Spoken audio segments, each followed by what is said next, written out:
MultimediaJay radio style.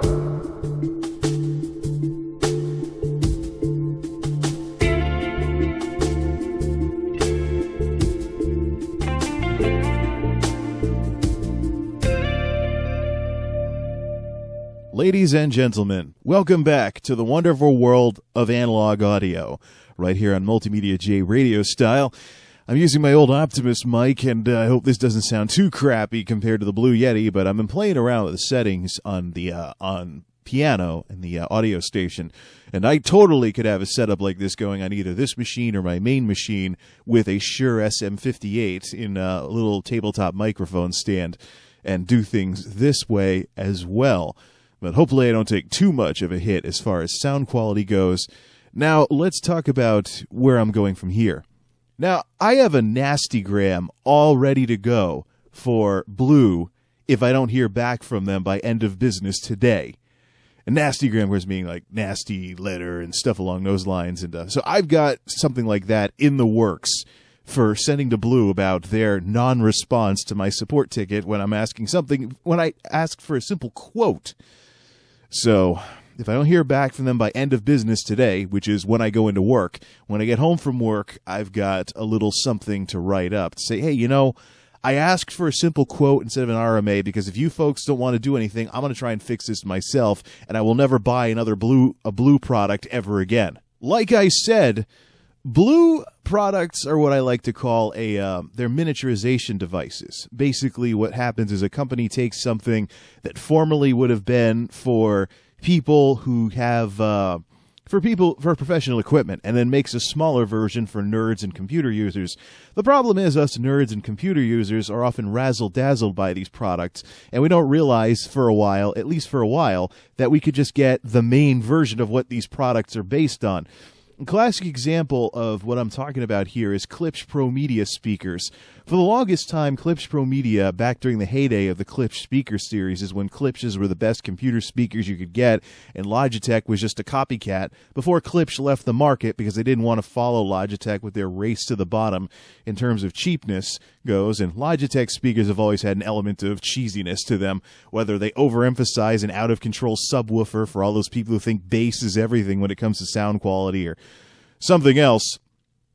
Anyways, so my first set of Klipsch's were actually a set of Pro Media 4.1s that I got at a scratch and dent sale, so I can get them real cheap when I was in college. Excuse me. I didn't actually buy a set of Klipsch's new until 2005 when I picked up my Pro Media 5.1 Digital Deluxe redesigns, which fixed a lot of the engineering problems that the original 5.1s had that caused lots of things like amplifier failures or things along those lines, that kind of stuff. So I went and I got these things. They lasted for a couple of years until one of the relays in the amplifier let go, and I was getting fuzz over the they were out of warranty, and I was getting fuzz over some of the channels. So I went to open it up and see if I could take a look at see if something was fried in the amplifier. And I saw that one of the relays literally was falling apart. Went to go take a closer look at it, and it literally just came off in my hand. It was that far gone.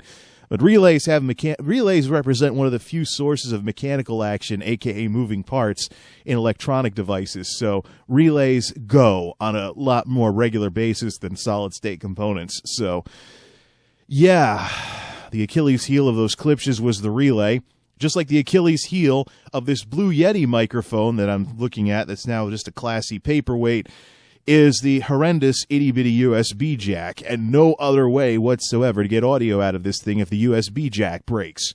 Now, the USB is a technology that has always bugged me because of how mechanically prone it is to failure. I first learned this lesson when I broke some jacks on a 4-port hub that I got for USB 1.1. I still have that thing, actually.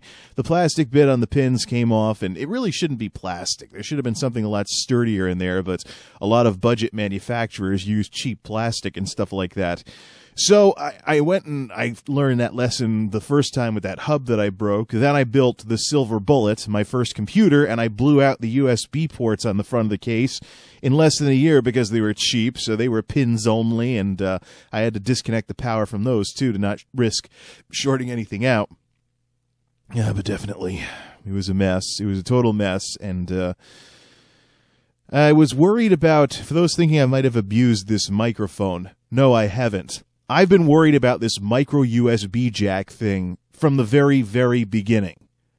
And the fact that it still broke makes me wonder if I should even have Blue fix it in the first place. Are they just going to put in like a stock part or something like that, and I'll be right back to square one waiting for this jack to break again? Now, I could use adapters and cords to get around this, but the problem is, even when the jack worked, because it's such an itty-bitty jack inside a big, heavy microphone, not only was it a little wiggly even when the thing still worked, but this thing was also prone to having its cord snag on the stand. And then if this thing fell over from its own weight, which it's kind of top-heavy if you don't keep it screwed in really tightly, it could actually yank the cord and damage the jack that way. So it's going to be a real mess getting this to work. And I'm really thinking mod project if Blue never responds to me. Or I could just do the mod project, and then when I get out of this mess that I'm currently in right now, get a Shure SM-58 like I probably should have done in the first place. Because, I mean, listen to how I sound now with this Optimus mic. I mean, I'm doing just fine doing this recording. I'm actually doing better recording-wise with this setup than I would do, for whatever reason, with the Yeti. But maybe it's just more used to these kinds of microphones being held on stands than tabletop mics with pop filters and the whole 9 yards. Although I do have a windscreen for this mic, and I'm trying to talk away from it to not plosive myself into sounding like that. I got to do some more work on that and figure out a way to record mics properly, but I'll do some more experimenting on that later. Oh, brother. I'll probably bring my pop filter from the Blue Yeti over here and set it up with this setup. I still got it lying on the floor from when I decommissioned the Yeti. But I'm not happy about this. These miniaturization products always do this stuff. Besides Klipsch and besides Blue, I've also seen this with Cambridge Soundworks computer speakers. I had a roommate in college who was a big Cambridge Soundworks fan, and he had a set of his own. He didn't have one of the high-end sets, but it was enough that his girlfriend was bugging him to listen to boy bands. So here's a guy listening to O-Town, 'cause I want it all or nothing at all. Yeah, remember that song? He used to listen to like the techno remix of that song, and he would blast it over his Cambridge Soundworks speakers with its thumpy, bumpy subwoofer. I got a set of Altec Lansings that were louder than his eventually, and he was like, whoa, man. Killed his fanboyism. Too bad we weren't still rooming together when I started messing with Klipsch equipment. Anyways, Cambridge Soundworks, before and even a little after their acquisition by Creative, had the Cambridge Soundworks MegaWorks speakers, which are basically like a home theater in a box with mini plugs. So I mean, these miniaturization devices usually have something stupid about them. Like I remember my Klipsch's had mini jacks instead of real jacks for the raw copper. It's funny, I actually bought the Monster cable kit for my Klipsch 4.1s, which had mini plugs hooked up to Monster cable. I mean, what an insult. I mean, little headphone jack thingy at the end, little headphone plug thingy at the end of thick, huge speaker wire. Was I gullible for this kind of stuff or what? But then again, I did just decommission a Blue Yeti, so maybe I am still kind of gullible for this kind of stuff. But yeah, it's pretty sad.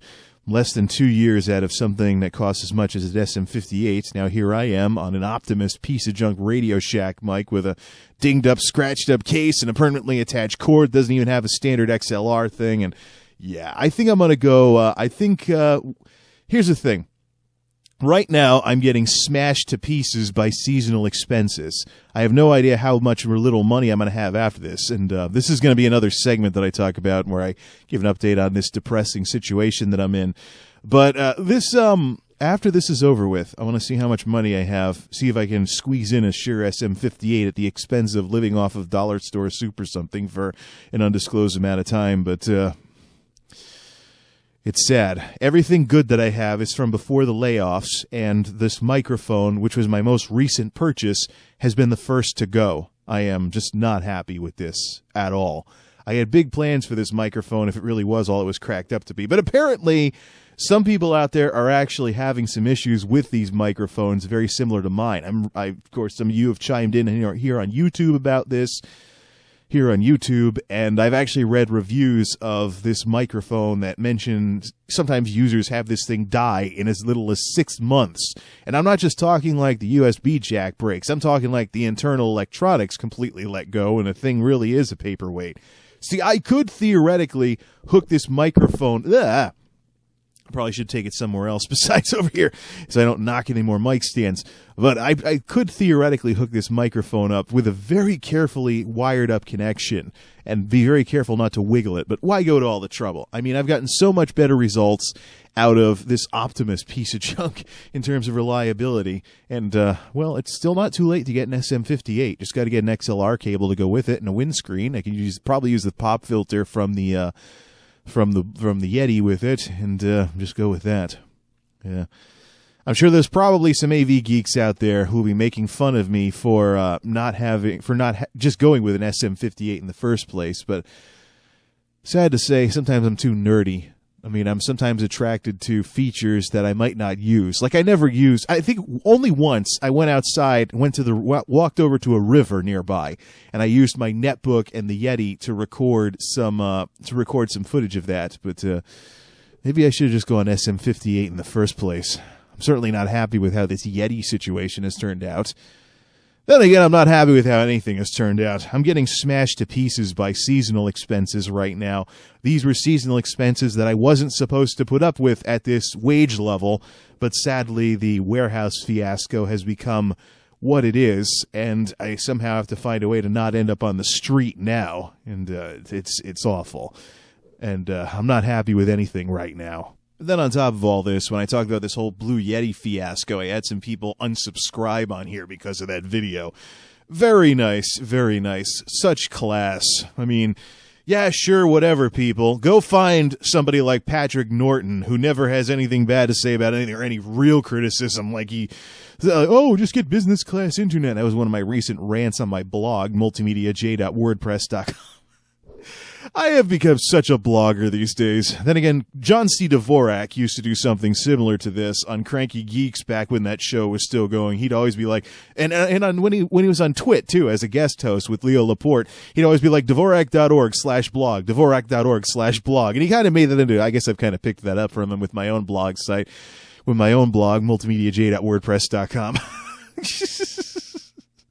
But that was one of my rants earlier, was some of these techies just aren't critical enough. But apparently, if you're too critical, people are like, ugh! Or maybe I just had some blue fanboys in the audience and didn't know it. Oh well. Either way, fanboys, subscribers, and my YouTube audience are a completely different subject, and this discussion of Blue Yeti post-mortem has gone on long enough. So that's the situation. I've got the Optimus rig going here. I might just go Shure SM-58. But first, before I even so much as sink one red penny into an SM-58, I got to see where I end up after these seasonal expenses are all over and done with. So I'm thinking maybe next month or so we'll see how things are. But this current situation that I'm in just can't continue. It's a long, slow death march to being homeless on the streets. So, and a lot of people, especially loved ones, don't want to believe that it really is this bad for me, but it really is.